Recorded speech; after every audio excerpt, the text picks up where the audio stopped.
Assalamualaikum warahmatullahi wabarakatuh. Good morning, ladies and gentlemen. So today we are from the group 4 with the member are Surya Erlangga, Rika Agustina, Dina Dwi Anggraini, and the last one Novi Ariska, and the lecturer Mr. Teguh Widodo S.Sos M.SM M.Rech. So today we will love to present about the macroeconomic environment. So the first slide will be explained by Dina Dwi Anggraini. Assalamualaikum warahmatullahi wabarakatuh. Saya Dina Dwi Anggraini akan menjelaskan slide pertama, yaitu Economic System, the concept of economic scarcity. Like politics, the term economic tends to be used in a variety of ways and contexts to describe certain aspects of human behavior, ranging from activities such as producing, distributing, and consuming to the idea of frugality in the use of the research. Okay, next slide. The centrally planned economic. In this type of economic system associated with the post-Second World War socialist economic of Eastern Europe, China, Cuba, and elsewhere, most of the key decisions on production are taken by a central planning authority, normally the state and its agency. Next slide. The free market economic. The free market economic stands in direct contrast to the centrally planned system, whereas in the latter the state controls most economic decisions. In the former, the key economic agencies are private individuals and firms, and these interact in free market through a system of price to determine the allocation of research. Last slide. Eastern Europe economic in transition.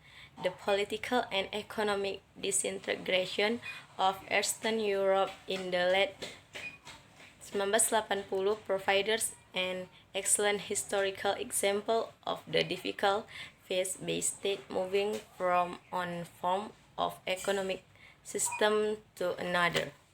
Okay, my name is Novi Ariska. I will explain about politic economic synthesis.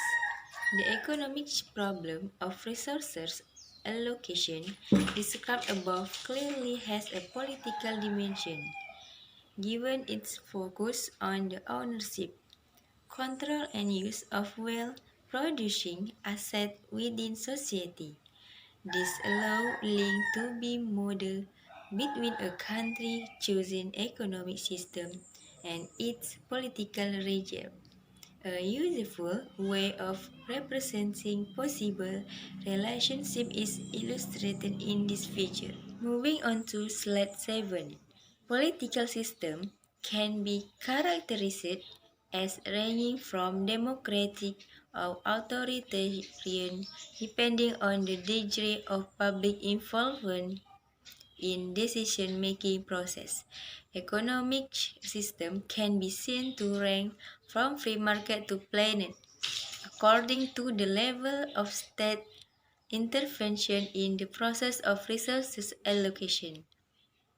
This two-dimensional model this provides for four major combinations of politic economic system, ranging from democratic free market on the one hand to authoritarian planet on the other. Moving on to slide 8. I will explain about the macroeconomic level of analysis. As indicated above, economics is concerned with the study of how society deals with the problem of scarcity and the resultant problem of what to produce, how to produce and how to distribute. Within this broad framework, the economic typical distinguishes between two types of analysis. 1. Microeconomic analysis, which is concerned with the study of economic decision taking by both individual and firm. 2. Macroeconomic, which is concerned with interaction in the economy as a whole. Okay, next slide 9. The flow of economic activity. Economic activity can be portrayed as a flow of economic research into firms, which are used to produce output for consumption, and a corresponding flow of payment from firm to provider of those resources, who use them primarily to process the goods and services produced. Thus, flow of resources, production, income, and expenditure according represent the fundamental activities of an economic at work. Assalamualaikum warahmatullahi wabarakatuh. My name is Rika Agustina. I will explain slide 10. Changes in economic activity. The level of spending by consumer on goods and services produced by indigenous firms is influenced by a variety of factors. For a start, mass household paycheck on income earned, which has the effect of reducing the level of income available for consumption. Added to this, some consumers prefer to save a proportion of their income or to spend it on imported products. From the circular flow of income and help to explain why the revenue of businesses can fluctuate over time. Moving on to slide 11, government and the macroeconomic objectives. Notwithstanding the complexities of the real economy, the link between business activity and spending is clear to see. The spending, as indicated above, comes from consumers, from government and external sources, and collectively can be cited to represent total demand in the economy for goods and services. Economists frequently indicate this with the following notifications: aggregate monetary demand equal consumer spending plus investment spending plus government spending plus export spending minus import spending. Moving on to slide 12.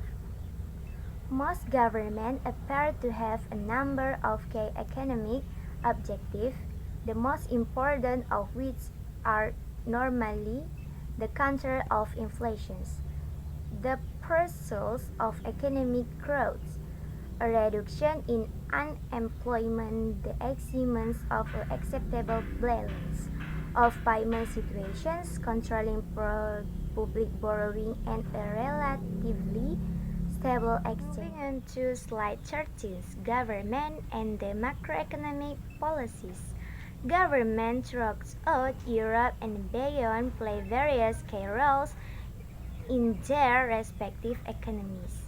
These include the following functions: point 1, consumers of resources; point 2, suppliers of resources; point 3, consumers of goods and services; point 4, suppliers of goods and services; point 5, regulator of business activity; point 6, regulator of the economic; and the last point, redistributor of income and Well, I'm Surya Erlangga. I would like to explain about the role of financial institution. It's appropriate to consider briefly this role of financial intermediation and the supervision exercised over the financial system by the central bank. Before concluding the chapter with a review of important international economic institutions, moving on to the elements of the financial system. A financial system tends to have three main elements. The first element is lender and borrower. This may be individual, organization, or governments.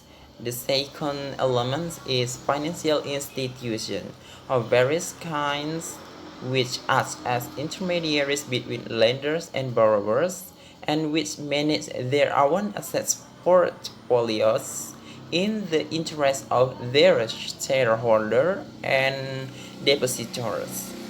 And the last element is financial markets, in which lending and borrowing take place through the transfer of money and other types of assets, including paper assets such as shares and stocks. Next, the role of the central bank.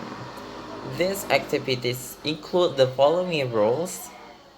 Point 1, banker to governments. Point 2, banker to clearing banks. Point 3, manager of country's foreign reserves. Point 4, manager of the national debt. Point 5, manager of the issue of notes and coins. Point 6, supervisor of the monetary sector. And the last one, implementer of the government's monetary policy. Next, we are talking about the international economic institution and organization. Given that external factors constrain the ability of governments to regulate their economy, it's appropriate to conclude this analysis of the macroeconomic context of business with a brief review of a number of important international economic institutions and organizations with the fact the trading environment. Attention is focused on the International Monetary Fund, IMF, the Organization for Economic Cooperation and Development, OECD, the European Bank for Reconstruction and Development, EBRD, the World Trade Organization, WTO, and the World Bank, IBR. That's all. Thank you so much for your attention. Wassalamualaikum warahmatullahi wabarakatuh.